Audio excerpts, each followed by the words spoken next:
Hello, this is a great day. Let me introduce myself to all of you. I'm Mario Alonso Puig, currently the chairman of the Center for Health, Wellbeing and Happiness at IE University. I'm a medical doctor by profession, a general surgeon. And we all know that we're facing a very challenging situation that is having a very important impact in our health, in our relationships, in a sense of well-being, and of course in our economy. And today we're going to look at this challenge from a higher and wider perspective. Allow me to introduce all of you Begoña Villacis. She is an attorney and a politician. She's a member of Partido Ciudadanos and is currently the vice mayor of this beautiful city, Madrid. And last but not least, Iñaki Ereño. So the first thing that I would like to ask you, Begoña, is what do you think amazing about this city, Madrid? Right now, everything is changing, as you say. And this is a big challenge that happened to the world, and it's the first time that the whole world is being betrayed by one thing, by a disease. It's affecting all of us. And so many things are changing right now, and some people are discovering things like that they didn't know before, like you can work, at your house. You don't have to go to your work every day. And maybe a lot of people find Madrid, like the best place to work at, where we have culture, where we have joy. I don't know. I think that if I have to choose, I've traveled a lot. The best place to live at, the place probably with the highest quality of life, I'll say it is Madrid. Okay, thank you. What about you, Iñaki? What do you admire the most about this beautiful city? Look, my roots are in the north of Spain, but look, I am a citizen of Madrid for the last many years. So look, I consider myself based originally basically from Madrid. I normally tend to like the greeny places, so for example, this one, the place where we are, Retiro, is an amazing place. I love also Casa de Campo, so places where I can run, I can use my bicycle, but generally speaking, I love the city. Madrid is an amazing place to live, and it's a very welcoming, sympathetic, and a very comfortable place to be. Yeah, I couldn't agree more. And this challenge that we are living, I'm sure it has positive aspects, and I want to learn from your knowledge and experience and how is it creating an impact in everything that has to do with entrepreneurship, innovation, disruption, in which way it's pushing forward this field of innovation and the field of entrepreneurship? I think that this society took too many things for granted. We took too many things for granted. We thought that everything was more secure than it really was. Actually, I remember the first time the world was saying stay at home here in Madrid. It never happened before in democracy. We never, limited freedom, before. So it was a huge decision. I remember that afternoon I was talking to the mayor, and we didn't know how society was going to react. So we came out to the press and say that we had to ask the people to stay at home, right? And for the first time, so many things that people, including me, for example, took for granted, like seeing their friends, like going out, like enjoying the streets, that disappeared.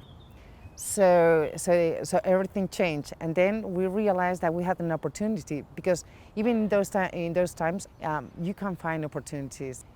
So we had the people thinking and making up ideas, and in these times is where you realize that you had to change everything, and the innovation is the only key, to get out of this situation. So I think solidarity and have people thinking how to improve the world, how to improve the city, was how it worked for us, for example. So it's important what you're saying, because there are so many people who start blaming other people or who start complaining about everything. But a group of committed people decided to look for solutions, to look for the silver lining and see what they could do in order to overcome this challenge. Okay, what about you, Iñaki? What do you think? Mario, I think one of the implications of COVID is that COVID has brought the next 5 years into now. So everything has accelerated. So all of the processes that we were getting ready to, they need to happen now. So in relation to health, there are two main implications. So first one is that we have realized that probably the health assets that we have are not enough. So we need to renew all of that, and I think that's a space for innovation, a huge one. And the second one is how we digitalize the way we provide health to our citizens. And I'm thinking on tools like video consultation on the mobile phone or domiciliary hospitalization, and we need them now. So, when we face such a huge challenge like this COVID-19 pandemic, many people feel that there are not any good news, that everything is bad, that everything is dark, that everything is hell.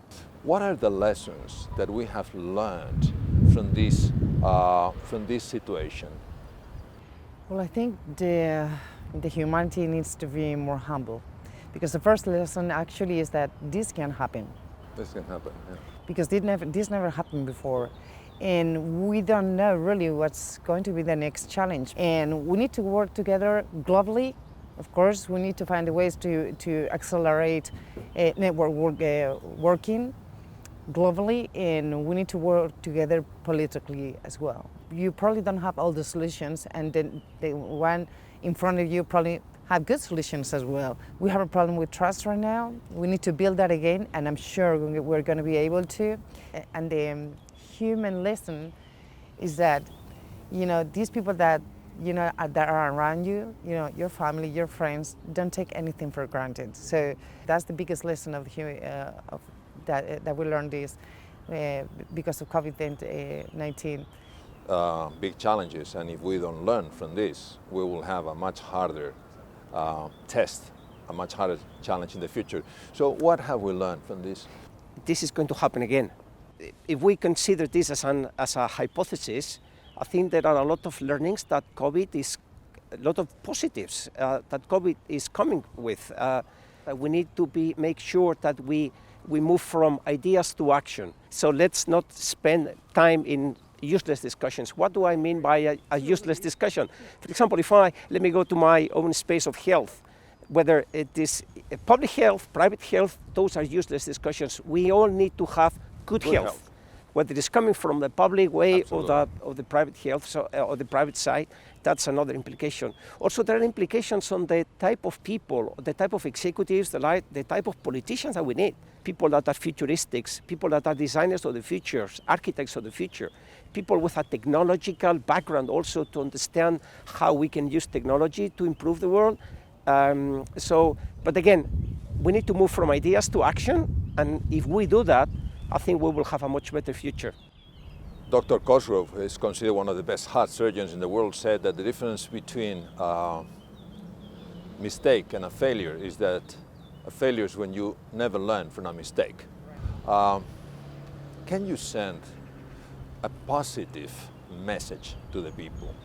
Well, I do understand that some people cannot see the positive right now, because we have so many people that are right now they're scared, but everything will pass. I used to have an aunt that would say that, he used to always say that it's going to be a year away from this moment. We're going to have a stronger society, so we better be ready, and we're going to be more ready for the next time. Madrid was the city with the highest expectancy of life of Europe. I don't know what we do, but the humanity, lives better here, and we live longer here, and we live better here. So, with all those things, I think that Madrid is going to be able to compete very well. In fact, when people decide where they want to work, and maybe the answer is Madrid. Why not? I think that, look, no question, the situation is tough, as Begoña was saying. It's no question. Okay, so we need to keep insisting on the measurements, of containment of the COVID. But I think there's an excessive alarm, and we need to reduce the alarm and allow people. There's a big suffering in terms of mental health. There's a big suffering also in the economic consequences of all of this to the citizens. So we need now to focus on that space and give less alarmistic messages to people around COVID. Fear can cause a lot of not only suffering, but also it can be a cause of disease by itself. So I want to thank both of you for this amazing conversation. We acknowledge the challenge, but we also acknowledge that when we really cooperate, when we work together, when we set aside our differences and really see the good in other people, we can really become a very resilient society.